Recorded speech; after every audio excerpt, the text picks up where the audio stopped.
Hello welcome back to yummy Malabar. ഇന്ന് നമ്മൾ ഒരു കിഡിലൻ ചോക്ലേറ്റ് റെസിപ്പിയാണ് ചെയ്തെടുക്കുന്നത്. വൈറ്റ് ചോക്ലേറ്റ് ട്രഫിൾ എല്ലാവർക്കും ഒരേപോലെ ഇഷ്ടമാകുന്ന ഒരു കിഡിലൻ രുചിയുള്ള ഒരു കേക്ക് റെസിപ്പിയാണിത്. അപ്പോൾ ഈ വീഡിയോയിൽ ഞാൻ ചെറിയൊരു ചോക്ലേറ്റ് ഡെക്കറേഷൻ്റെ വീഡിയോ കൂടി ഇൻക്ലൂഡ് ചെയ്തിട്ടുണ്ട്. അപ്പോൾ എല്ലാവർക്കും ഈ വീഡിയോ യൂസ്ഫുൾ ആകുമെന്ന് വിശ്വസിക്കുന്നു. അപ്പോൾ നമുക്ക് വീഡിയോയിലേക്ക് പോയാലോ. അപ്പോൾ ആദ്യം നമുക്ക് ഡ്രൈ ഇൻഗ്രീഡിയൻസ് ഒന്ന് അരിച്ചെടുക്കണം. അപ്പോൾ അതിനായിട്ട് ഒരു അരിപ്പയിലേക്ക് 1 കപ്പ് അളവിൽ മൈദാമാവ് ഇട്ട് കൊടുക്കാം.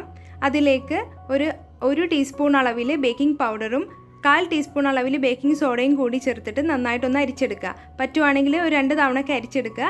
അല്ലാന്നുണ്ടെങ്കിൽ ഒരു തവണ അരിച്ചെടുത്തതിന് ശേഷം ഒരു സ്പൂണോ വിസ്കോ വെച്ചിട്ട് നന്നായിട്ട് യോജിപ്പിച്ചെടുക്കുക. അപ്പോൾ ഈ ഡ്രൈ ഇൻഗ്രീഡിയൻസ് ഒരു സൈഡിലേക്ക് മാറ്റി വെക്കാം. ശേഷം ഒരു ബൗളിലേക്ക് 4 മുട്ട എടുക്കുക. റൂം ടെമ്പറേച്ചറിലുള്ള മുട്ട വേണം എടുക്കാനായിട്ട്. ഫ്രിഡ്ജിൽ നിന്ന് തണുത്ത ഉടനെ തന്നെ നമ്മൾ ബേക്ക് ചെയ്യാൻ വേണ്ടിയിട്ട് മുട്ട യൂസ് ചെയ്യരുത്. അപ്പോൾ നമ്മുടെ കേക്ക് ഒരിക്കലും ശരിയാവില്ല. അങ്ങനെയുള്ള കാര്യങ്ങളൊക്കെ ശ്രദ്ധിച്ചു കഴിഞ്ഞാൽ നല്ല പെർഫെക്റ്റ് ആയിട്ട് നിങ്ങൾക്ക് ഏത് സ്പോഞ്ചും ചെയ്തെടുക്കാനായിട്ട് പറ്റും. അപ്പോൾ 4 മുട്ട എടുത്തിട്ടുണ്ട്. ഇതിലേക്ക് 1 ടേബിൾ സ്പൂൺ അളവിൽ വാനില എസൻസും കൂടി ചേർത്തിട്ട് നന്നായിട്ട് 1 മിനിറ്റ് വരെ ഒന്ന് ബീറ്റ് ചെയ്തെടുക്കാം. അപ്പോൾ ഇത് ബീറ്റായി വന്നിട്ടുണ്ട്. ഇനി ഇതിലേക്ക് നമുക്ക് പഞ്ചസാര ചേർക്കണം. കുറച്ചായിട്ട് പഞ്ചസാര ചേർത്തിട്ട് നന്നായിട്ട് നല്ല ക്രീമി ആയിട്ട് വരുന്നത് വരെ നമുക്കിത് ബീറ്റ് ചെയ്തെടുക്കാം. ഹൈ സ്പീഡിലിട്ടിട്ട് ബീറ്റ് ചെയ്തെടുത്താൽ മതി. അപ്പോൾ പഞ്ചസാരയും മുട്ടയും എല്ലാം നന്നായിട്ട് ബീറ്റായി വന്നിട്ടുണ്ട്. ഈ ഒരു പരുവത്തിയാൽ നമുക്കിതിലേക്ക് 1/4 കപ്പ് അളവിൽ സൺഫ്ലവർ ഓയിൽ ചേർത്ത് കൊടുക്കാം. സൺഫ്ലവർ ഓയിൽ ഇല്ലാന്നുണ്ടെങ്കിൽ ഏതെങ്കിലും വെജിറ്റബിൾ ഓയിലോ ബട്ടർ മെൽറ്റ് ചെയ്തതോ ചേർത്ത് കൊടുക്കാം. പാം ഓയിൽ ചേർക്കരുത്, വെളിച്ചെണ്ണയും ചേർക്കരുത്, ഒലിവ് ഓയിലും ചേർക്കരുത്.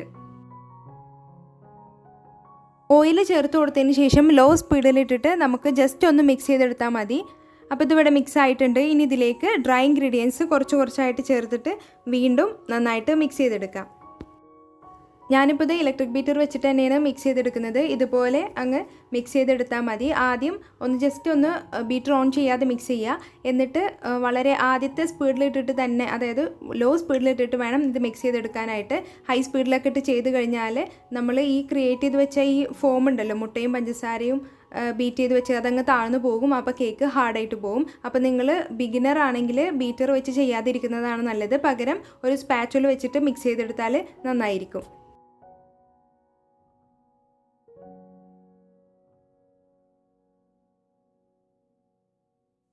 അപ്പോൾ കേക്കിൻ്റെ ബാറ്റർ ഇതാ ഇവിടെ റെഡി ആയിട്ടുണ്ട്.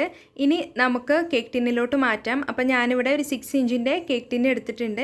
അതിലേക്ക് ഞാനൊരു അല്പം ഓയിലും കൂടി ബ്രഷ് ചെയ്ത് കൊടുത്തിട്ടുണ്ട്. എന്നിട്ട് നമ്മുടെ കേക്കിൻ്റെ ബാറ്റർ ഒഴിച്ചു കൊടുത്തതിന് ശേഷം ടാപ്പ് ചെയ്തിട്ട് പ്രീ ഹീറ്റ് ചെയ്ത പാനിലേക്ക് നമുക്ക് ഇറക്കി വെച്ച് കൊടുക്കാം. എന്നിട്ട് 35 മിനിറ്റാണ് ഇത് ബേക്ക് ചെയ്തെടുത്തത്.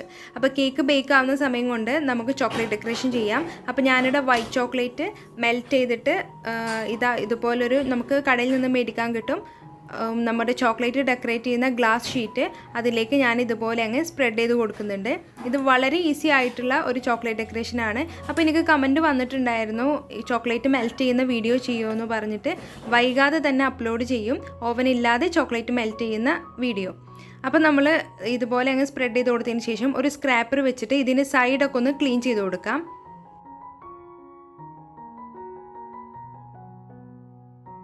അപ്പോൾ ഇതിൻ്റെ സൈഡെല്ലാം ക്ലീൻ ചെയ്തെടുത്തിട്ടുണ്ട്. അപ്പോൾ ഇത്തിരി ഡ്രൈ ആയി വന്നാൽ നമുക്ക് ഇതുപോലുള്ളൊരു സ്ക്രാപ്പർ വെച്ചിട്ട് ഇതുപോലെ ഒന്ന് ലൈൻ ചെയ്ത് കൊടുക്കാം. ഇനിയിപ്പോൾ ഇത് ഇല്ലാന്നുണ്ടെങ്കിലും കുഴപ്പമൊന്നുമില്ല. ഇത് നമുക്ക് 2 കളറിലുള്ള ഒരു ചോക്ലേറ്റ് ഡെക്കറേഷൻ കിട്ടാൻ വേണ്ടിയിട്ടാണ് നമ്മളിങ്ങനെ ചെയ്യുന്നത്. ശേഷം നമുക്ക് ഇതിൻ്റെ മുകളിലേക്ക് ഡാർക്ക് ചോക്ലേറ്റ് മെൽറ്റ് ചെയ്ത് കൂടി ഒഴിച്ചു കൊടുക്കാം. എന്നിട്ട് ഈവനായിട്ട് എല്ലായിടത്തേക്കും അങ്ങ് സ്പ്രെഡ് ചെയ്ത് കൊടുക്കാം. സ്പ്രെഡ് ചെയ്ത് കൊടുത്തതിന് ശേഷം ഇതൊന്ന് ഡ്രൈ ആകാൻ വേണ്ടി വെയിറ്റ് ചെയ്യാം. ചെറുതായിട്ട് ഡ്രൈ ആയി വന്നാൽ ഒരു കത്തി വെച്ചിട്ട് നമുക്കിതൊന്ന് സ്ക്വയർ ടൈപ്പിലൊന്ന് മാർക്ക് ചെയ്ത് കൊടുക്കാം.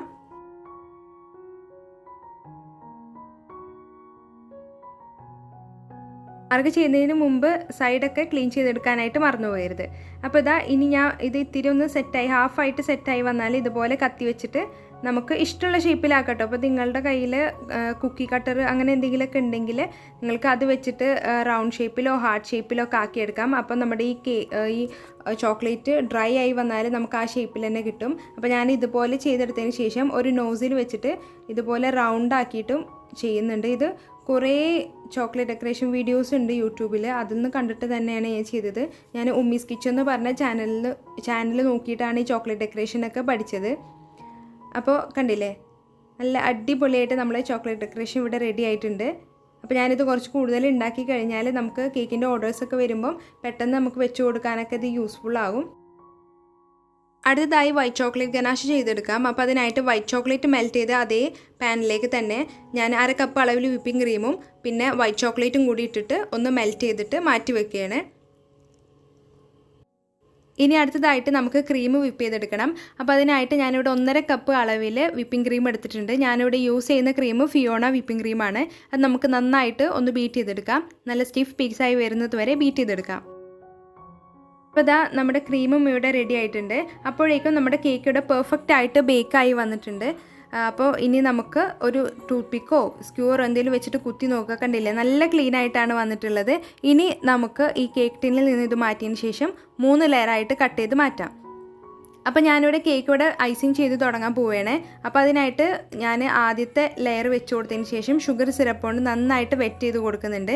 അപ്പോൾ ഷുഗർ സിറപ്പായിട്ട് യൂസ് ചെയ്തിട്ടുള്ളത് 3/4 കപ്പ് വെള്ളവും അതുപോലെ തന്നെ 1/2 കപ്പ് പഞ്ചസാരയും കൂടി ഒന്ന് തിളപ്പിച്ചെടുത്തിട്ട് ചൂടൊക്കെ മാറിയതിന് ശേഷമാണ് ഐസിങ് ചെയ്തെടുക്കുന്നത്. എന്നിട്ട് ക്രീം സ്പ്രെഡ് ചെയ്ത് കൊടുക്കാം.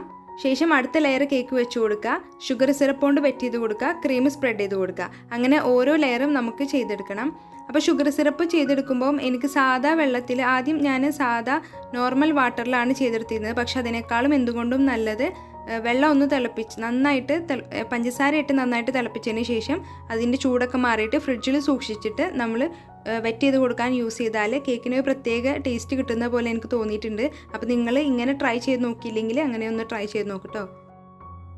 കേക്കിൻ്റെ അവസാന ലെയർ വെച്ച് കൊടുത്തതിന് ശേഷം ക്രീം വെച്ചിട്ട് നന്നായിട്ട് കേക്ക് കവർ ചെയ്തെടുക്കാം.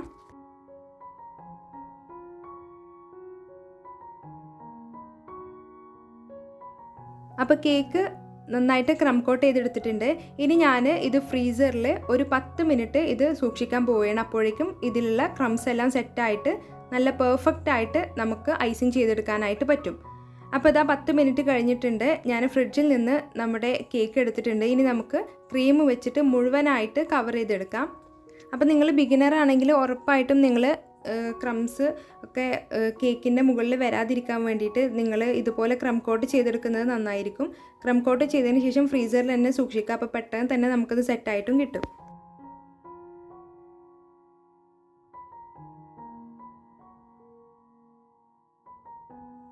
കേക്ക് ക്രീം വെച്ച് മുഴുവനായിട്ട് കവർ ചെയ്തെടുത്തതിന് ശേഷം ഫ്രിഡ്ജിൽ ഒരു 1/2 മണിക്കൂർ ഒന്ന് സെറ്റ് ചെയ്യാൻ വേണ്ടി വെക്കുന്നുണ്ട്. അതിന് ശേഷമാണ് ഇതിൻ്റെ മുകളിലേക്ക് നമ്മൾ ആദ്യം ചെയ്തു വെച്ച ചോക്ലേറ്റ് ഗനാഷ് ചെയ്ത് കൊടുക്കുന്നത്. അപ്പോൾ നിങ്ങൾ ചെയ്തു വെച്ച ചോക്ലേറ്റ് ഗനാഷ് നല്ല തിക്കായിട്ട് പോവുകയാണെങ്കിൽ നിങ്ങൾ ചെറിയ ചൂടുള്ള വെള്ളത്തിൽ താഴെ ഒരല്പം നേരം ഒന്ന് ഇറക്കി വെച്ച് കൊടുത്താൽ മതി. അപ്പോൾ ഇങ്ങനെ നന്നായിട്ട് കട്ട പിടിച്ച് കിടക്കുന്നതൊക്കെ അങ്ങ് സെറ്റായിട്ട് കിട്ടും. പിന്നെ നിങ്ങൾ ചോക്ലേറ്റ് ഗനാഷ് ചെയ്തെടുത്തിട്ട് ഫ്രിഡ്ജിൽ വെക്കേണ്ട കാര്യമില്ല, റൂം ടെമ്പറേച്ചറിൽ തന്നെ വെച്ചാൽ മതിയാവും.